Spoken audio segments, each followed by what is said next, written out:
So much time. It's like watching Strictly.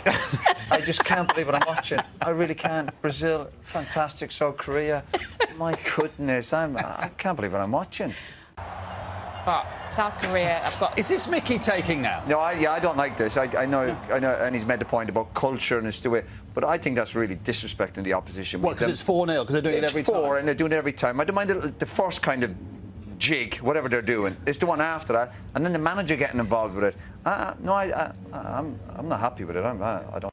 Roy Keane slamming the Brazilians for dancing, for partying, for celebrating a win, a knockout stage win, knocking fun.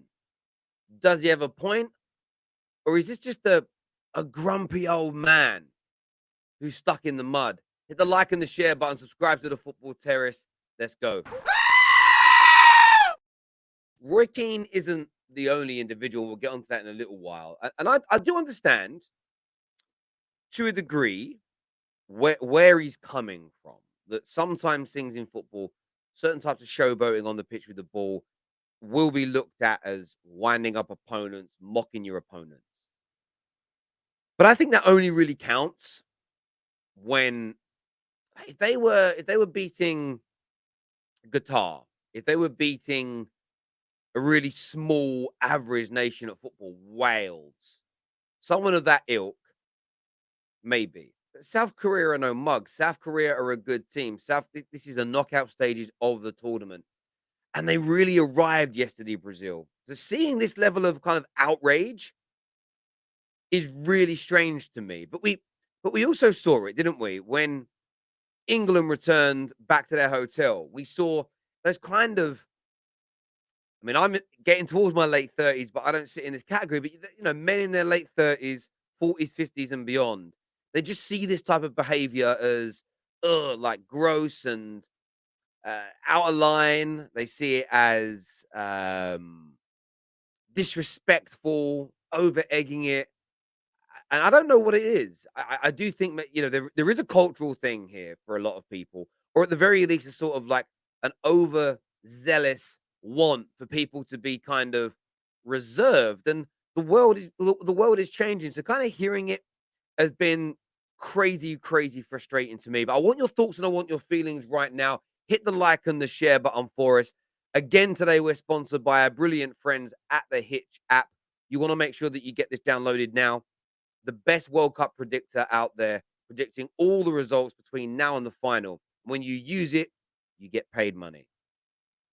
It's free for you to download, free for you to use, but you get paid money. You earn coins, and they can be transferred into PayPal, via PayPal into money and put into your bank account. So get it done now and follow me at the Football Terrace over on the Hitch app. I've got more polls going up today and predictions to come for you later on across social media. So keep your eyes out for that on the application moving forward and get it downloaded now. See them, the 4 of them lining up, doing a dance routine that they practice on the training ground. After 7 minutes in against South Korea, I'm like, come on, you are Brazil, right? You should be able to go into this tournament. Just do the job in hand. You want to dance? Do it at full-time whistle. They're going over to the gaffer, third goal, doing the chicken dance. I tell you what, mate, that is one of the most embarrassing things I have ever seen in the World Cup. You're playing embarrassing things you've ever seen at a World Cup. You've seen people bite individuals, as an example. You've seen balls cross the line and goals not be given. You've seen fans fighting in stadia. And this is the most embarrassing thing you see.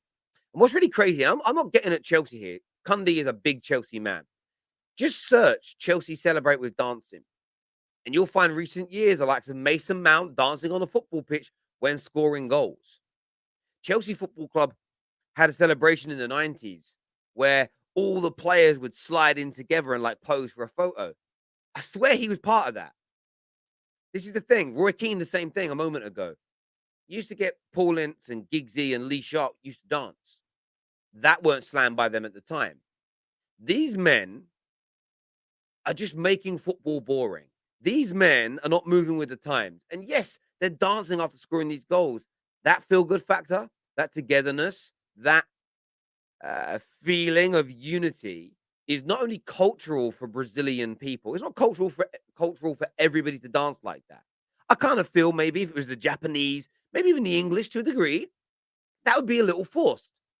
But there are certain cultures around the world, Brazilians have it, the Senegalese have it as examples, where dancing is so ingrained within their day-to-day lives that slamming it is absolutely wrong. South Korea. Right, You're playing a not at team that no all. one expects you to. I expected Brazil to win comfortably. In fact, it was more comfortable. I doesn't thought. matter. Jammer, I'm sorry, Doesn't mate. matter who you put out. I got angry when I was Yeah, I watching know you it. I did. got angry. I was next to you. I got angry. These old men staring at clouds and shouting, Cundy. Listen, I agree with a lot of your opinions, and I've loved hearing you on the airways, but I've got to call this out. Why are you getting angry? Why are you angry over a man dancing when his team's winning a World Cup knockout game? Men dancing. Why? Why are you angry about that? The pièce de resistance is when they got the gaffer doing the whatever it is, the turkey or the chicken, whatever they end up doing. Richarlison, when he does the old man walk. Honestly, I am. Imagine that was Gareth Southgate. What do people say? I fell out of love with Brazil tonight. Fell out of love with Brazil. Come on, cunt. See, this is the thing. That for me is too much of an exaggeration. You haven't fallen out of love with Brazil. You just haven't fallen out of love with Brazil. You have just got, there is an underlying issue with maybe certain cultures. Maybe there's an underlying issue with everybody should behave like us. And we've all called this out over the period of this World Cup, that not everybody from every part of the world is going to act the same. Embrace the difference. For me, you only really see this at World Cups. This is when we're meant to see it. This is when we enjoy it. Allow us to, my man. Allow us to. It's the knockout stages. It's the last 16. You know, South Korea have done well to get there. So to get in that position, you've got to do something right. You've got to be good out of the 3 games to get through. Yeah. You know, Uruguay were no mugs. Ghana were no mugs.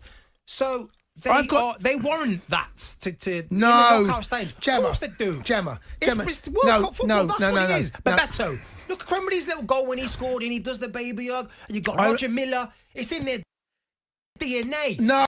Yes, and this is it. Pennant gets it. Pennant understands. There's been dancing and this type of. I mean, listen. This is what I'm going to call out here. This is what I'm going to call out here. Where was Jason Cundy? Where was Roy Keane? Because they were sitting there on the panels. They were sitting there on TalkSPORT at the time when you had the robot being done by Peter Crouch. The country fell in love with Peter Crouch over the robot. Listen. Peter Crouch was a good footballer. Peter Crouch had a very good England record. Peter Crouch has got an insanely good personality, funny, quirky. But that robot dance, I'm telling you, that robot dance propelled him off the pitch. It transcended him into a different feeling and emotion people have. Lee Sharp at Man United, good-looking bloke, very good-looking bloke. With the dancing he did, you know, it made the gents laugh, the boys copied it in the schools, and it made the girls blush. And it transcended him in that era. Roger Miller, listen, what he did at the World Cup, was brilliant. But Roger Miller's dance is still done now. That clip is still shown now. The baby celebration is already mentioned, still seen now. You know, Jason Cundy wasn't calling out Daniel Sturridge for the arm thing when he was doing it at Chelsea. I never heard him do that. This is stick in the mud stuff. Oh, Gemma. Oh, This is Maria. Brazil. Maria. You know, it's a samba. It's in their blood. He's right. It is in their blood. And this isn't forced. This isn't over the top.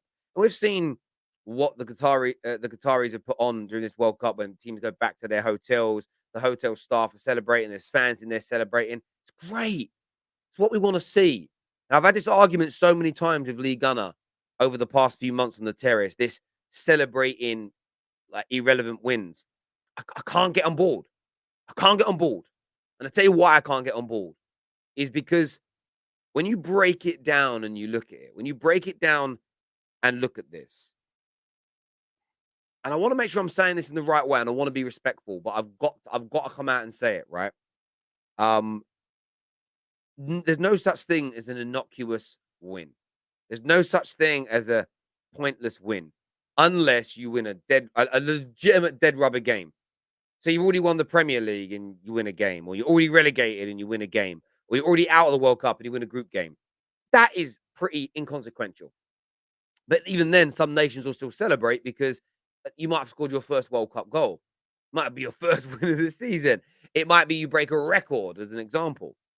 But if you boil down what these pundits are saying to its origin, or to its nth degree, more than origin, is you can't celebrate wins against teams that are smaller than you. You can't celebrate wins that are not you lifting the trophy.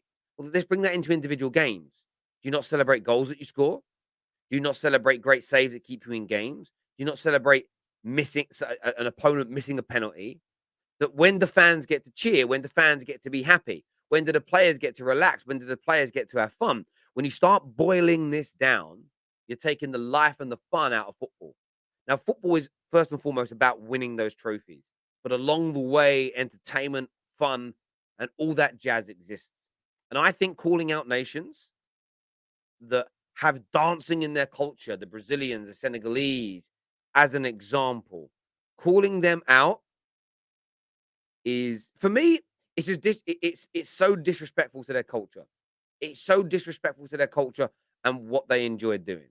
You know, I've seen people do it to England fans. You know, some of the box parks, people throw the beers in the air for scoring. Everybody's like, "Oh, it's just great. Why are they doing it? It's so like forced and just so stupid." I'm like, listen, they're enjoying that. They're having fun. Let them do it. Like, if a group of people that you're not in the middle of are happy to throw their drinks in the air, they're happy to be wet, they're happy to waste their money, and they're having fun, what the hell has it got to do with you? Like, people have got to stay out of other people's fun. People have got to keep their nose out because it has nothing to do with them whatsoever. Listen, smash the like and share button for us. Subscribe to The Terrace. See you soon.